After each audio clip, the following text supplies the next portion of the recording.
Bom, vamos começando, porque aí acho que a Ana Lu vai entrando, outras pessoas vão entrando e vão comentando também, e a gente já vai ficando mais à vontade para entrar no tema.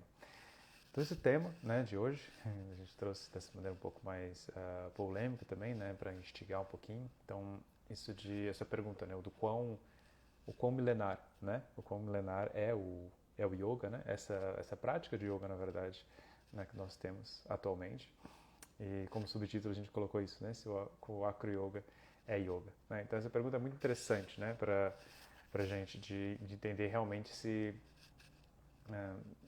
essa origem, né? Digamos, do yoga, as pessoas sempre trazem isso, né? Às vezes se perguntam, o quão antigo é o yoga? Ou às vezes até fica numa disputa, meu yoga é mais antigo que o seu, meu yoga é mais original que o seu, alguma coisa nesse sentido. Então essa pergunta, na verdade, né, o quão milenar é esse yoga que nós praticamos hoje, é uma pergunta, no fundo, a meu ver, uma pergunta que, se bem feita, digamos assim, né, se bem feita, a gente pode pensar mais em termos de uma humildade, né, e de uma autorreflexão. Né? Então, e é isso, no fundo, que é a história. Né? Para mim, essa compreensão da história mostra como que a gente entende melhor o caminho, né? Lá de trás até chegar aqui, nesse momento de hoje, o que é o yoga hoje, né? Então, compreendendo a história, a gente compreende, na verdade, mais essas perguntas sobre a origem, né? E se faz sentido essas perguntas da origem, o que seria considerado essa origem, né? Então, muito bem. Então, esse seria um grande início desse tema, para a gente perguntar o como milenar, né? Esse yoga que praticamos hoje. Então, como falei, as pessoas vão entrando e fiquem bem à vontade de colocar perguntas conforme eu for trazendo algumas questões. Então, uma das questões que eu sempre acho legal de trazer é o yoga como a gente pratica hoje, né? Então, para a gente fazer todo esse caminho até chegar, bem rapidamente, né? Para chegar até no... Será que o Acro Yoga, né? Yoga também, esse yoga de... A gente vê em vídeos, né? Ou então as fotos, né? Bem artísticas, digamos assim, ou bem ousadas, né? Em termos de acrobacia. E para isso a gente tem que se perguntar, então, o que era, né, o yoga, quando costuma se utilizar, né, essa palavra do yoga, né, yoga. Então a palavra yoga, ela é usada muito antes de, por exemplo, a obra que a gente vai consolidar bastante, né, a prática, a filosofia, digamos, do yoga, que seria Yoga de Patanjali, né, Yoga Sutra. Né? Então já existia um uso de yoga antes, mas de maneira muito diferente, né, do que a gente tem em termos até de yoga. Está longe de ser o yoga como a gente pratica hoje, mas mesmo do yoga de Patanjali. Né? Então a palavra yoga era às vezes utilizada mais no sentido de mais comum do termo mesmo, né? Yoga enquanto conexão, enquanto juntar objetos, coisas, né? Atar. Né? Então, nesse sentido, que não tinha muito, né, necessariamente a ver com uma prática espiritual, né, ou mística, depois que vai ficar mais intenso isso. Né? Então, o yoga vai ganhando essa conotação bem depois.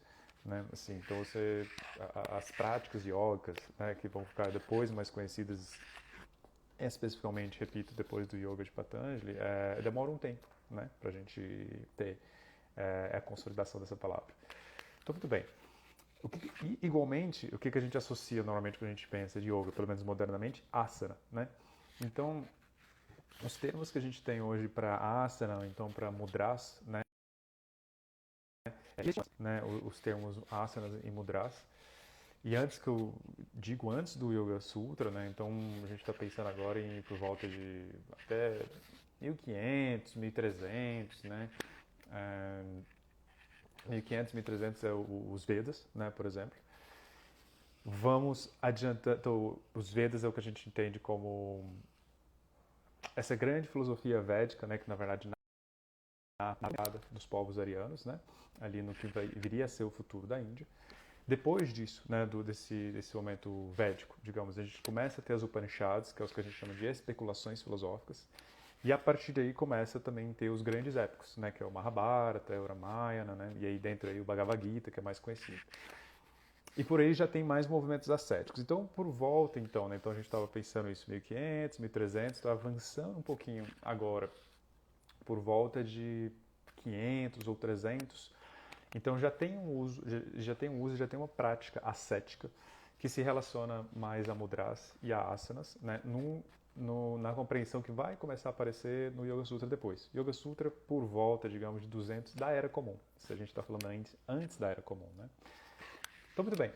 E lá, o que essas práticas, na verdade, elas não estavam associadas ao yoga, né? Como eu falei, não era esse nome yoga que estava associado com elas. Então, as práticas de asana, né, ou de mudras, são associadas mais ao quê? Ao ascetismo.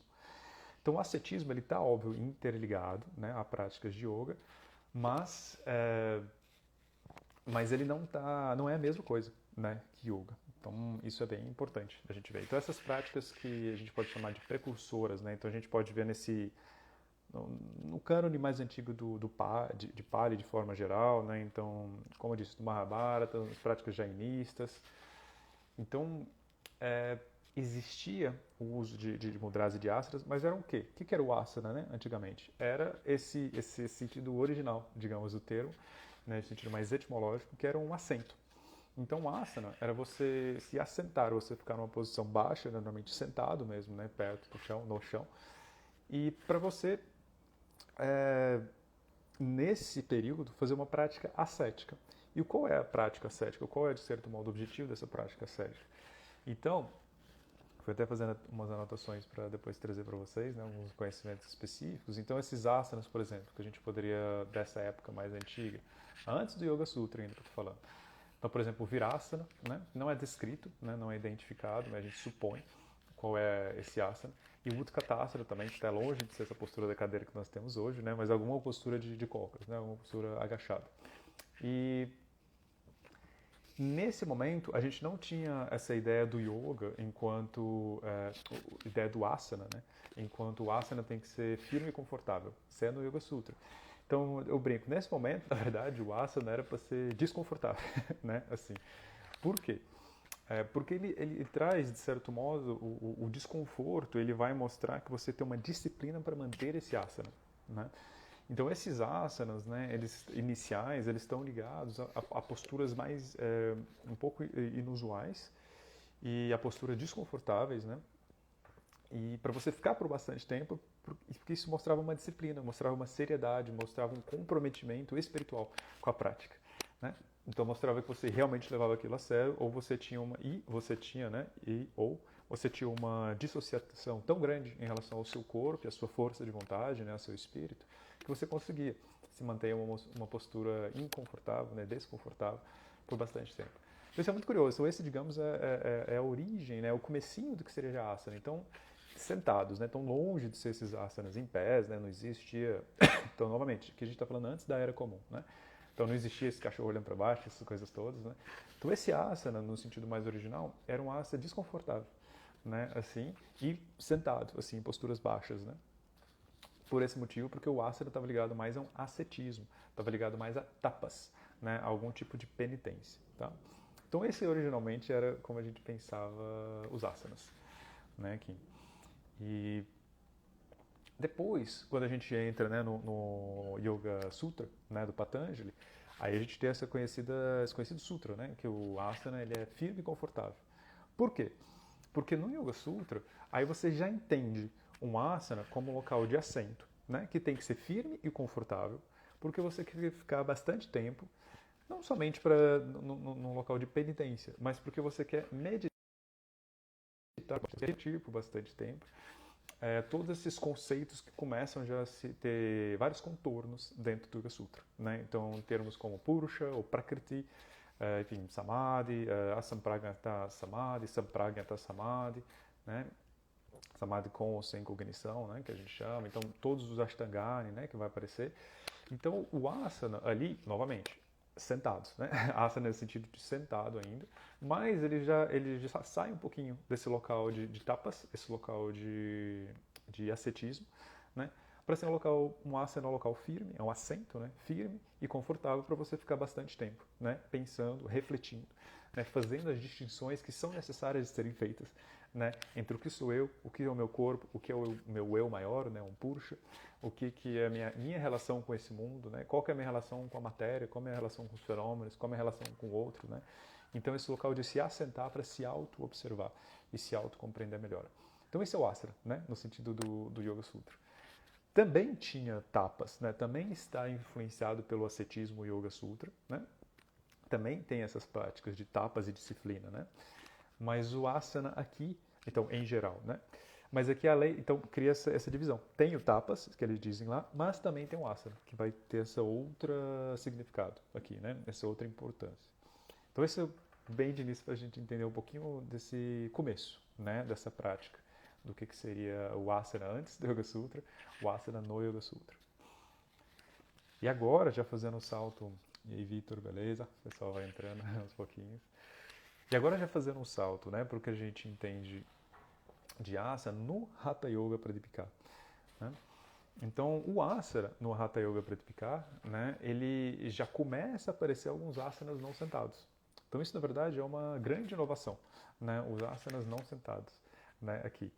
Então, isso é bem importante, porque o Hatha Yoga Pradipika, ele é o quê?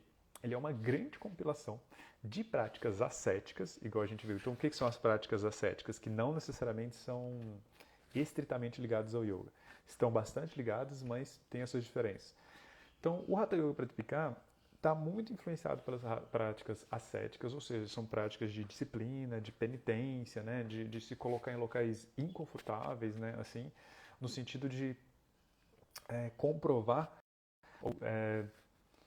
reafirmar essa sua força de vontade de dissociar. Esse sou eu e esse é o meu corpo, né? De certo modo. E ao mesmo tempo eu consigo utilizar esse corpo para os objetivos de espiritualidade. Eu consigo utilizar esse corpo para os meus objetivos espirituais específicos. Então, isso existe, né? Do Hatha Yoga Pradipika também. E então, práticas ascéticas e essas práticas também que vão ser mais relacionadas ao yoga, né, de forma geral, que vão ser relacionadas depois ao Hatha Yoga. São as práticas também de limpeza que estão envolvidas com as práticas ascéticas, né? Mas o grande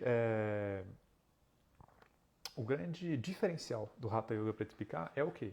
Ele vai pegar todas essas práticas mais estranhas às vezes, né, e mais desconfortáveis e que eram feitas somente pelos ascetas, né, aqueles que estavam fora, digamos, da vida e do convívio normal, né, do convívio tradicional ali, né, então não constituíam família, né. Então eles vão adaptar, ou melhor dizendo, eles vão, na verdade, popularizar elas, né, trazer elas para qualquer um fazer. Então essa era a ideia, né. Então você não precisava mais ser um asceta, de estar longe, de não ter família, de não ter convívio social, de não estar tendo o seu comércio, enfim, a sua vida, para você praticar yoga, para você ter os benefícios do yoga. Então, esse pulo, né, aqui foi muito importante, para começar, que é o pulo da mudança, digamos, do antigo, do medieval para o moderno. Então, por isso que o Hatha Yoga ele é muito importante nessa transição, né, do Hatha Yoga antigo e medieval para o moderno, porque ele vai trazer essa universalização do yoga. Então, ele fala isso, né, muito explicitamente, né, e não somente o Hatha Yoga Pradipika, mas os outros cânones, né, as outras obras relacionadas com o Hatha Yoga. Ele vai falar, não importa se você é budista, se você é jainista, se você é vishnuíta, se você é um carregador de crânios, né, que na época era um tipo também, né, relacionado mais aos Pashupati. Não importa de onde você venha, né, não importa a seita, né, não importa o secto, não importa o grupo. Se você praticar essas técnicas, você vai ter o resultado, né? E mais do que o resultado, somente esse resultado, digamos, espiritual, essa libertação, moksha, né, o samadhi, você vai ter um resultado em termos de bem-estar.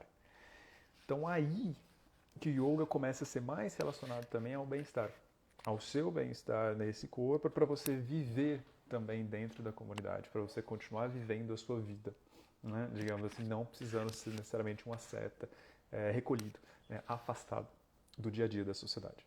Então essa é a grande contribuição, né, por assim dizer, do Hatha Yoga Pradipika em relação aos outros, as outras obras e as outras tradições que vinham até então, né? Então isso é só para a gente ter essa contextualização, né, histórica, para a gente entender, bom, quão milenar é mesmo esse yoga que a gente pratica. Então, o Hatha Yoga Pradipika, né, a gente está aqui falando, Hatha Yoga de forma geral e o Hatha Yoga Pradipika, a gente está falando por volta de 1450, que é o Hatha Yoga Pradipika, mas ele é uma compilação de outras obras que vieram pelo menos uns 400 anos antes, né? Então, esse é um breve arco, né, para a gente entender aqui. Ótimo. E outra coisa muito legal também, né, porque é isso, o que são os asanas e como eram os asanas, assim. Então, por exemplo, o próprio Shavasana, né? Então, o Shavasana, né, ele era originalmente o que eles chamam de, lá no Laya Yoga, né, de Samkhita, que é uma técnica secreta, ou seja, não era considerado um Shavasana, né, não era considerado um Asana, perdão, não era chamado de Shavasana, né, era simplesmente, né, era uma técnica de meditação, né, e de auto-observação ali, né, mas isso vai ser puxado para ter a nomenclatura de Asana, né, dentro do Hatha Yoga. Um outro exemplo é o que a gente chama de, era o mudra, por exemplo, né? A gente vai pegar o Vipari, Takarani, né, mudra. Então, o que era um mudra que depois vai ser conhecido, são as invertidas, né? E depois vai se tornar o Sarvangasana, né? Que é a postura da vela, que a gente chama. Um outro, por exemplo, esse é muito interessante, né? Que é o que a gente chama de uma antiga penitência, né? Do morcego, que era um quê? Vindo dos ascetas, ele se pendurava de cabeça para baixo, normalmente nas árvores, né? Nos galhos das árvores. Isso vai se tornar mais conhecido depois no século XVIII como o Tapakarana-asana, né? Ou seja, é um asana, uma postura de fazer penitência que parece bastante com a postura do leão, só que é um pouquinho voltada mais para cima e com as mãos diferentes. Enfim, então a importância, né, de toda a movimentação do Hatha Yoga Pratipika, não somente como essa popularização, mas ela vai começar a trazer uma importância maior para os asanas, né? Enquanto uma prática que vai movimentar mais, né, esse corpo e vai trazer uma maior saúde para esse corpo. Então, novamente, ele vai começar a trazer não somente uma popularização do yoga de forma geral, mas ele vai trazer essa noção do yoga mais relacionado com bem-estar também. A gente poderia fazer toda uma live depois relacionada a como que é a história paralela do yoga com o Ayurveda também. Hoje é muito óbvio que a gente fala, não, o Yoga e o Ayurveda são ciências irmãs, assim.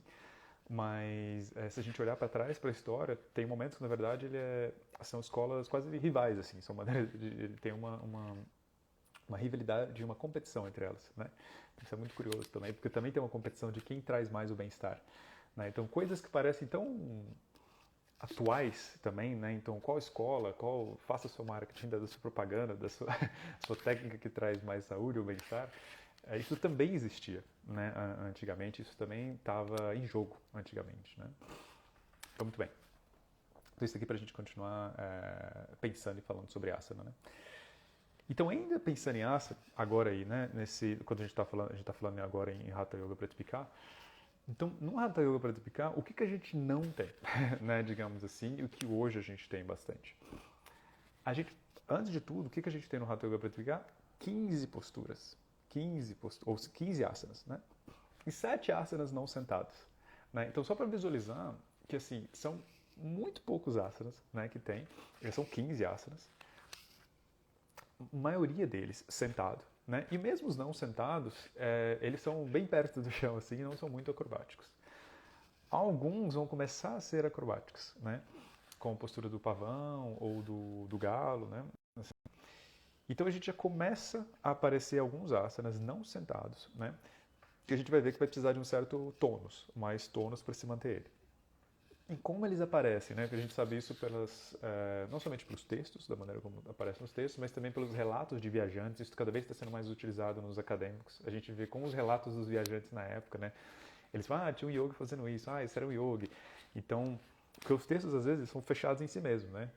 O texto fala o que você faz, né? Mas não necessariamente era aquilo que você fazia, né?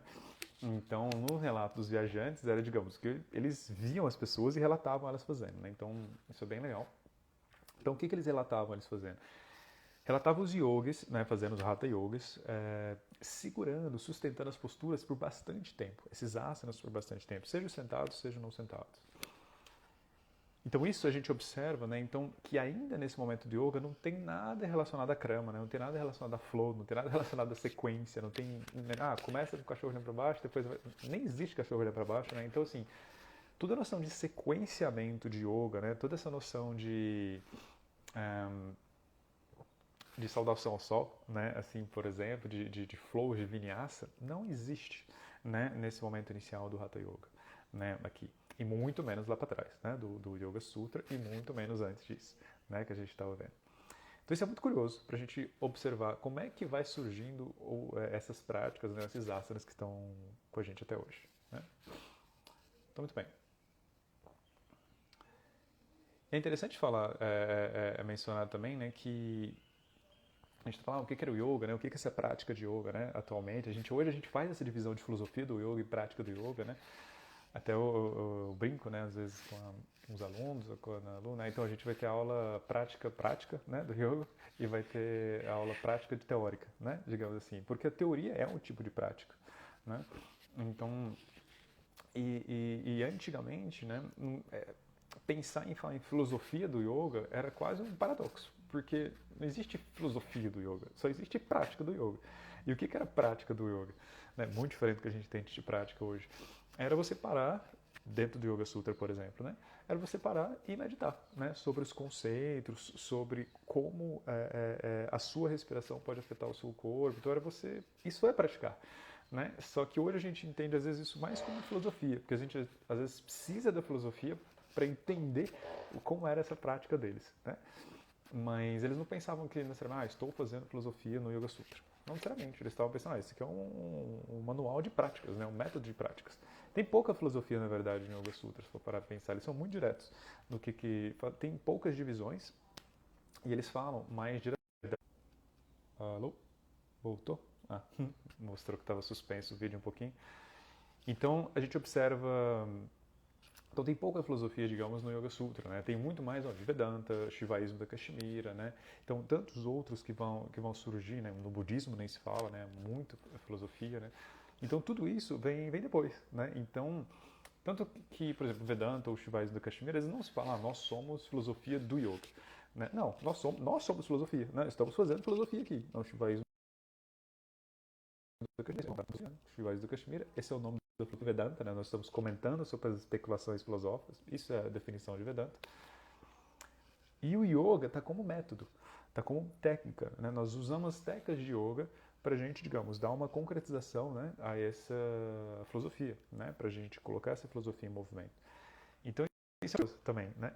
A ideia do yoga como filosofia, né, ela surge, na verdade, na Idade Média, quando tem a invasão muçulmana, né, lá dos árabes. E aí você tem que fazer uma divisão, né, um contraste. E aí começa as 6 escolas ásticas, né, os 6 darshanas, também conhecidos, e aí um deles vai ser yoga, né, aí fica a filosofia do yoga. Mas na verdade era prática, né. Então eu digo tudo isso porque mesmo que eles chamavam de prática, né, antigamente, é o que hoje a gente está pensando em filosofia, né. Então é curioso a gente ver como as coisas vão se modificando, né? E é estranho eles chamarem isso para eles chamarem aquilo de filosofia, não, aquilo é prática. E isso que a gente está fazendo hoje nem tinha, né, antigamente. Então, como é que se surge, como é que se desenvolve isso que vai surgir hoje, né, digamos, atualmente? Então, como a gente observa, né, o que aparece hoje, né, para nós, começa a aparecer hoje como uma prática moderna ou pré-moderna, é o que nós podemos ver principalmente por volta do século XVII, XVIII, XIX, na verdade. Né? Então, a virada do século XIX, que é bem significativo. Né? Mas, antes de tudo isso, tem toda uma cultura de preparação, de revitalização da Índia, né? Que tem todo um contexto sociopolítico ali de uma invasão, né? Que é a Inglaterra, que está ali dominando, né? Colonizando a Índia. E tem movimentos cada vez mais de independência, de valorização da Índia. Né? Então vai ter, de certo modo, esse resgate da Índia, né? Da ideia do que é a Índia, né? Desse conhecimento antigo. Né? Assim, e isso tudo, não vou entrar tanto em detalhes aqui, porque seria, enfim, isso é justamente o que a gente vai ver no curso de formação. Né? Isso tudo tem a ver com um grande movimento mundial que estava acontecendo, que é o fisiculturismo. Não é esse fisiculturismo que a gente tem hoje só de... Né, de músculos, assim, né? Também, mas não só. A ideia de fisiculturismo antigo, na virada do século XIX, era a ideia de corpo são e mente sã. Né?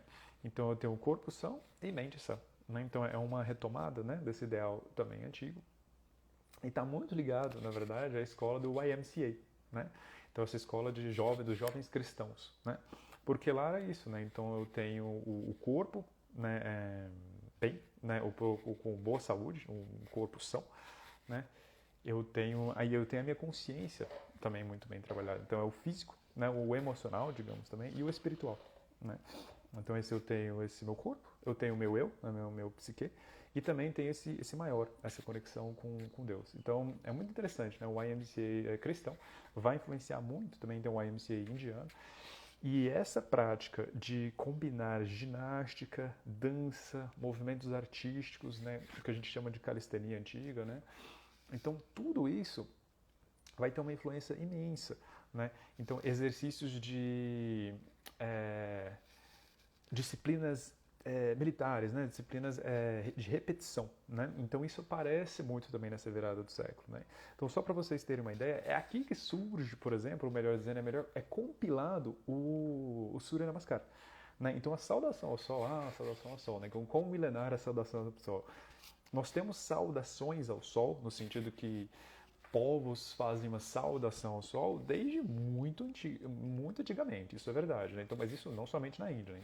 Maias, astecas, enfim, todos os indígenas da América do Norte, daqui do Sul, enfim, Japão. Então, assim, a saudação, o sol, né, Egito, né? Então, assim, o sol como algo que ilumina, que a gente deve saudar, é muito antiga. Só que a sequência de saudação ao sol do yoga, né, que ficou bem conhecida agora no século XX, ela vem, na verdade, de um movimento de fisiculturismo, né? Isso é muito curioso. Então, era o... Até separei aqui para vocês. Né? Então, tinha o Pranidhit Pant, né, que também era conhecido de Aundhu. E ele é considerado como o criador, né, mas foi um grande compilador, na verdade, tinha outras pessoas ajudando ele. E ele era um fisiculturista devoto do método de Sandel, né?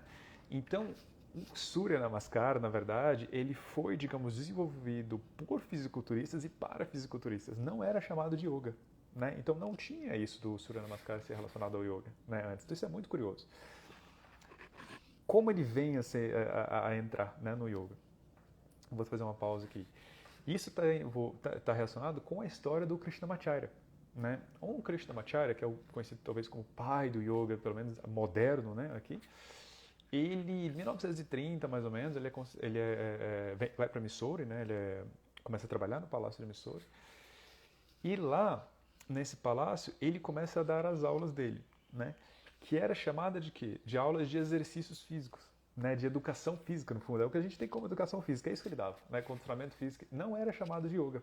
Então a gente tem os registros, né, históricos, então ele não dava aula de yoga, dava aula de registro, de exercício físico, de educação física, né. E lá tinham várias pessoas, né, dando essas práticas de exercício físico também, inclusive isso, um dos grandes discípulos do Iyer, que vai ser justamente um grande seguidor desse método aí do Surya Namaskar, né? Então é muito provável que o Krishnamacharya viu essa saudação ao sol lá sendo feita, né, por esse discípulo e integrou no seu método, né? Isso, o Krishnamacharya já estava ele mesmo também fazendo as suas sequências, ele mesmo fazendo as suas conexões entre asanas, e ele mesmo fazendo as suas conexões entre exercícios físicos que vinham de onde? Do fisiculturismo, da dança, de calistenia, né? Então, de movimentos de ginástica e acrobacia, né? Então isso é muito curioso, né? Então o começo do yoga, ele vem como um yoga, uma revitalização, digamos, ele vem, né, no Krishnamacharya como essa parte física também muito forte, que teve várias outras influências. Então teve as influências da Índia, tem influências também que a gente ainda vai descobrir muito mais ainda com as artes marciais indianas, né? Então isso é muito curioso, essa história também. Teve um momento do Hatha Yoga, né, que foi os Hatha Yogis, eles criaram um grupo paramilitar, como se fosse uma milícia contra a colonização, né, do Império Britânico. Né? Então isso é muito interessante, né, porque a gente fala, o yoga não é político. Não, o yoga é e sempre foi político. Né? Então estava ali sendo colonizado pela Inglaterra. Os Hatha Yogis eram detestáveis Hatha Yogis, né, porque eles estavam atrapalhando a colonização britânica, né, em muitos casos. Eles formaram uma milícia mesmo, né, contra essa conquista. Então eles precisavam ter o corpo físico também, né, artes marciais. Então isso também vai influenciar o desenvolvimento do yoga posteriormente. Então o desenvolvimento do yoga atual, né, da prática de yoga atual, melhor dizendo, de asana, né? Não em termos de filosofia, como a gente viu, ela é bem antiga, né? Filosofia, antiguidade, medieval, isso é bem forte, a filosofia que a gente relaciona do yoga. Mas a prática de asana, de yoga, ela é relativamente nova, né? Se for para pensar, na verdade, da virada do século, da virada do começo do século XIX, né? De 1900 e de 1930, que na verdade vai ser uma explosão maior disso, né?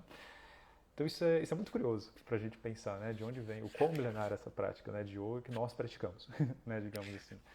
Tem a prática teórica que eu falo, mas tem a prática prática, né? Então ela é muito recente, se for parar para pensar, né? Assim, então isso é bem legal para a gente pensar. E o que aparece também? Então isso é muito legal, né? O Krishnamacharya, ele foi contratado, né, pelo Maharaja para ele propagar, né, essa revitalização, essa força, né, desse indiano, né? Então esse indiano forte, né? E por que também? Aí um breve digressão também. Como eu falei, os Hatha Yogis, né, o yoga, o ascetismo, era entendido como algo ruim, detestável, até pelo Império Britânico, porque virou algo como uma contestação ali, né?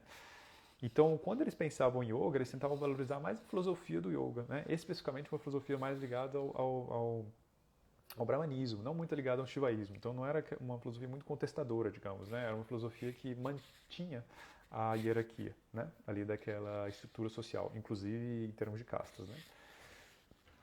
Então, na verdade, eles queriam associar o yoga só a uma parte, só não, né, mas a uma parte filosófica mais conservadora. Então, de recuperação dessa parte das outras filosofias de yoga, que é uma yoga mais de caráter do misticismo, do tantrismo, né, do tantrismo shivaíta, do tantrismo vishnuíta, enfim, uma parte mais contestadora do yoga. E depois associar mais essa parte das práticas de yoga, digamos assim, que vai resgatar principalmente o Hatha Yoga Pratipika, né, vai ser muito importante. Depois a gente vai mencionar o Yoga Sutra, mas no fundo, o mais importante, na verdade, para a gente estudar agora, seria o Hatha Yoga Pratipika, né, que teve muita influência do Shivaísmo da Caxemira, que é a parte que eu sou mais especializado, né, que é o que a gente chama de tantrismo, né, aqui no Ocidente. Então, o Shivaísmo da Caxemira teve uma grande importância. Mas, bom, voltando. Então, o Krishnamacharya, né, ele vai ser convidado, então, né, vai ser patrocinado, vai receber dinheiro, né, justamente para ele disseminar isso pela Índia. Então, ele vai fazendo, digamos, o que eu chamo de propaganda mesmo, né, no sentido de mostrar essa prática, né, essa prática que mostra um indiano forte, né, inteligente, saudável e, nesse sentido, né, para se contrapor, não, nós somos a Índia que tem essa força, esses poderes para contrapor ao Império Britânico, né. Então isso vai ser espalhado, né, nessa ideia de revitalização da Índia como um todo. E aí que surge, né, nesses espetáculos, nessas performances, né, aí, quem estava ali, né? Quem estava ali era justamente o Patabi Joy, né? Então Patabi Joy como um discípulo, né, do Krishnamacharya, e que o Iyengar também estava depois junto com eles, mas, digamos, quem se destacava mais, né, nesse início era o Patabi Joy, né, ali.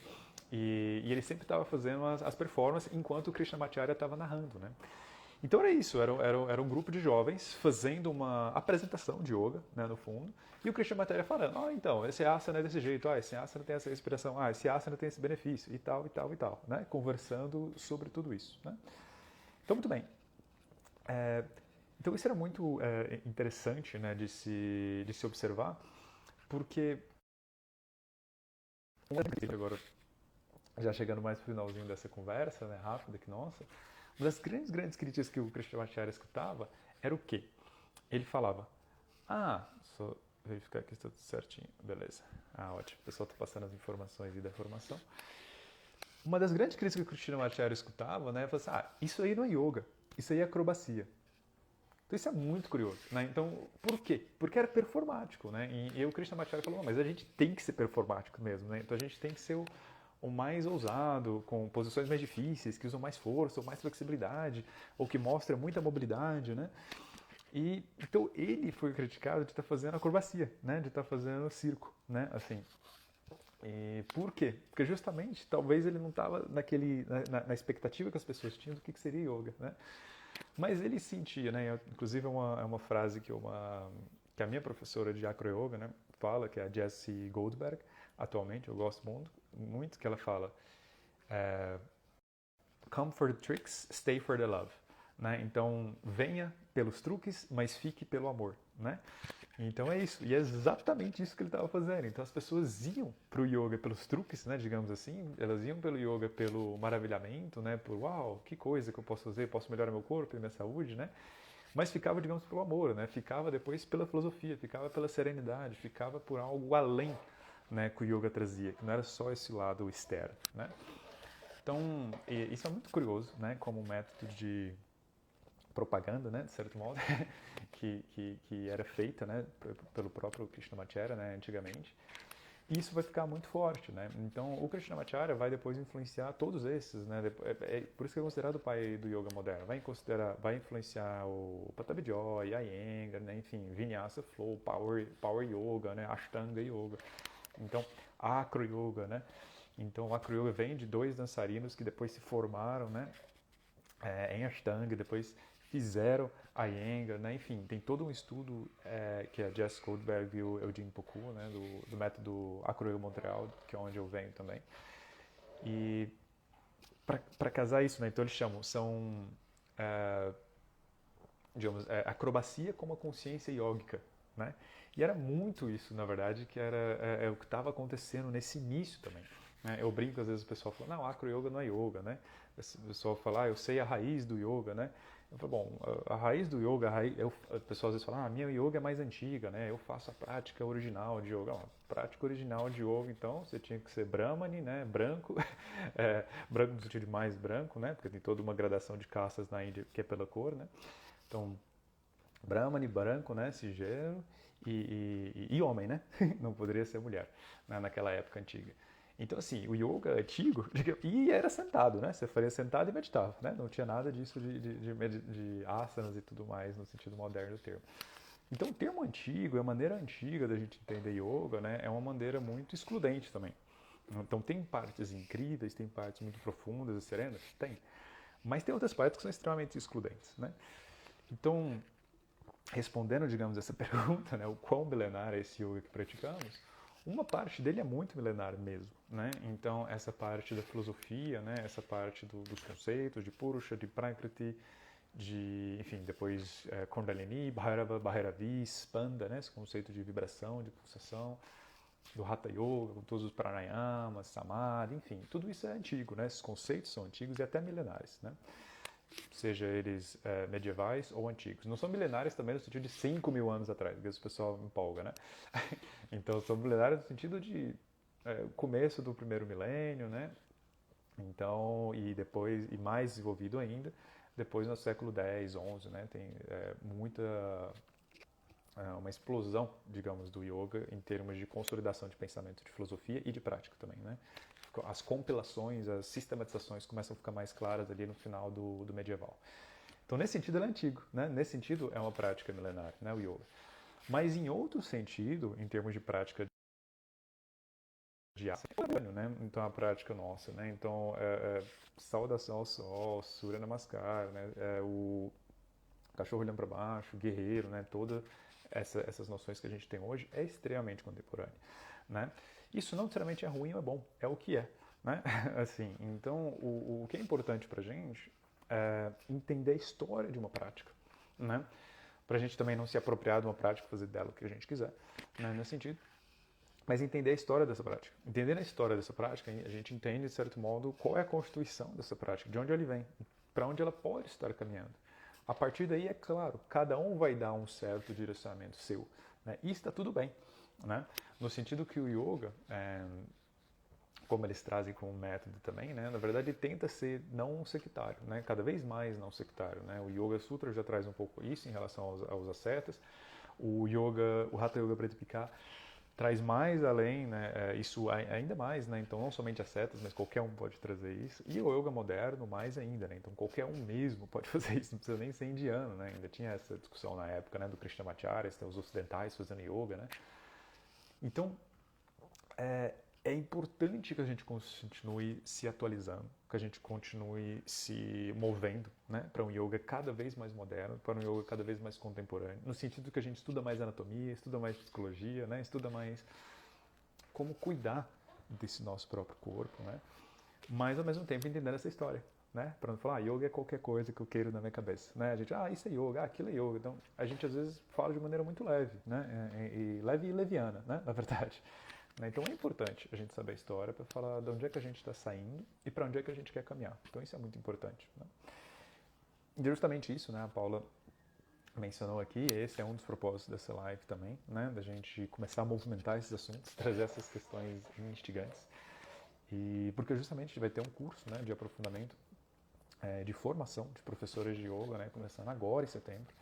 Então, se quiser mais informações, vá nesse perfil mesmo, né? Tem o link na bio, tem a Paula, tem várias postagens relacionadas nesse perfil aqui, Yoga Pé no Chão, sobre essa formação que vai acontecer. Eu sou um dos professores, né, que vai estar que estou, né, nessa equipe, e já há alguns anos nessa equipe, estamos continuando.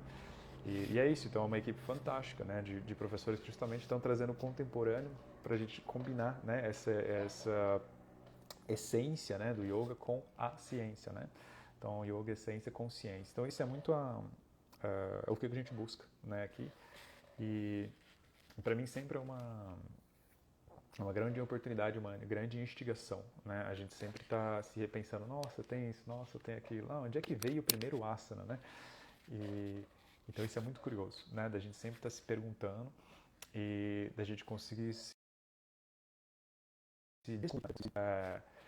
se desapegar um pouco, né? Às vezes desses nossos pré-conceitos que a gente tem, para a gente se construir de forma melhor. Às vezes é difícil isso, né? Para isso tem toda a ajuda também da Paula, que traz todo esse aspecto do cuidado psicológico para a gente, né? Então é uma formação muito completa nesse sentido também, né? Então, muito bem.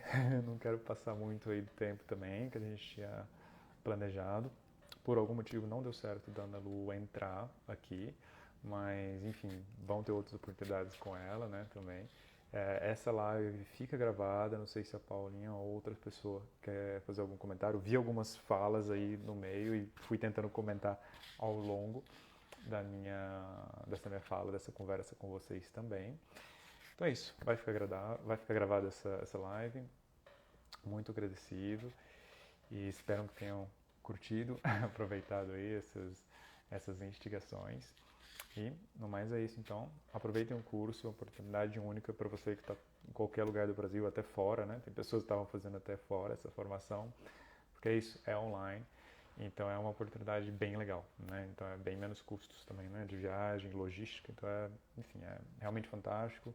Esse último ano eu consegui, por essa questão de logística, eu mesmo também fazer esse curso, né? Para conseguir aproveitar os outros professores da casa. Então realmente recomendo por experiência própria. Então, muito bem, é isso. E ótimo, é isso aí. Então até mais. Muito grato. Boa noite para todo mundo aí. Até a próxima. Se quiserem saber mais também do meu trabalho, olhem no meu perfil, que é garrote.bruno. Tem muitas publicações lá, também no meu YouTube, muita coisa legal. Dou aulas de acroyoga, yoga e também de filosofia. Tá bom? Até mais então. Muito grato, Nayara. Até mais. Todo mundo aí.